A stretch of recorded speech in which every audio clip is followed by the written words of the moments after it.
क्या आपने कभी सोचा है कि क्यों हर साल शरद ऋतु में पूरे देश भर में नवरात्रि मनाई जाती है?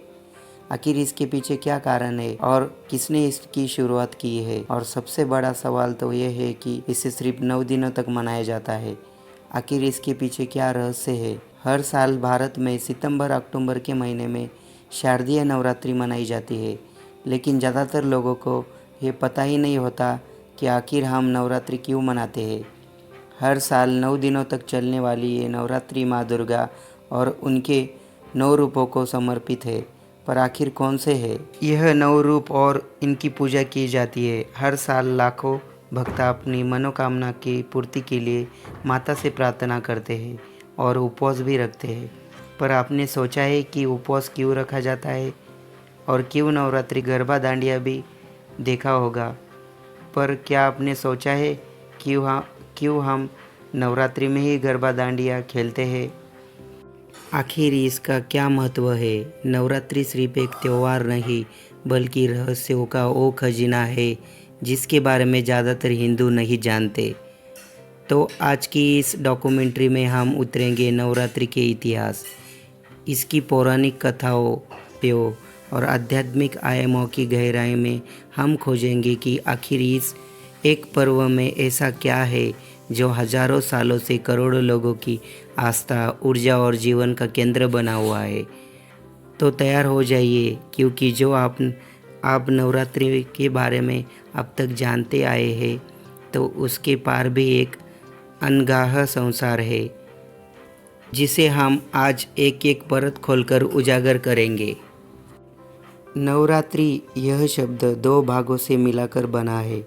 नव यानी 9 और यानी रात्रि, यानी ऐसी नवरात्रि जो केवल पूजा या उत्सव के लिए बल्कि आध्यात्मिक साधना और ऊर्जा संचय के लिए मानी जाती है।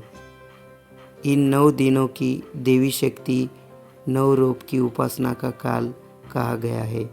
सबसे पहला उल्लेख हमें मार्कंडेय पुराण देवी की महात्मा खंड में मिलता है, जहाँ देवताओं द्वारा महिषासुर के अत्याचार से बचने के लिए माँ दुर्गा देवी को आह्वान कर। इसके अलावा कालीन पुराण और देवी भागवत पुराण जैसे ग्रंथों में भी नवरात्रि का वर्णन और दुर्गा पूजा का वर्णन किया है। वेदों में यद्यपि नवरात्रि शब्द सीधे नहीं आता, पर सार्वभौम रूप में प्रतिष्ठित किया गया और मंदिरों में उनकी प्रतिमाएं। मध्यकालीन भारत में नवरात्रि ने क्षेत्रीय रंग अपनाए। उत्तर भारत में इसे रामलीला और विजयादशमी से जोड़ा गया। दक्षिण भारत में इस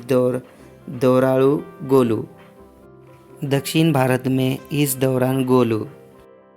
गुजरात में गरबा और दांडिया की परंपरा इसी समय की है, जो शक्ति की आराधना को लोक नृत्य और संगीत के माध्यम से जीवंत बनाती है।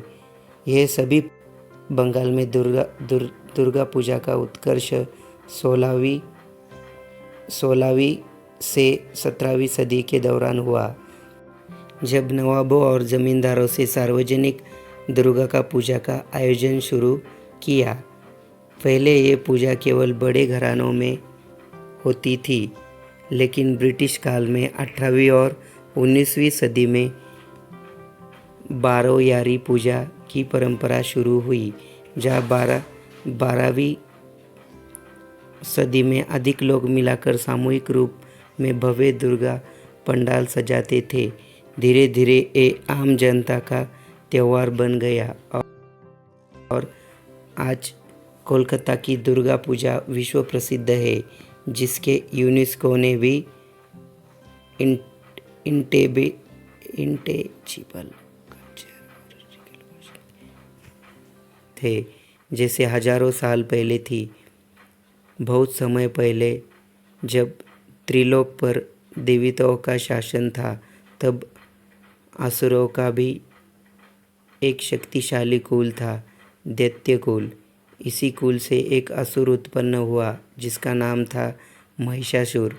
उसका शरीर भैंस का था।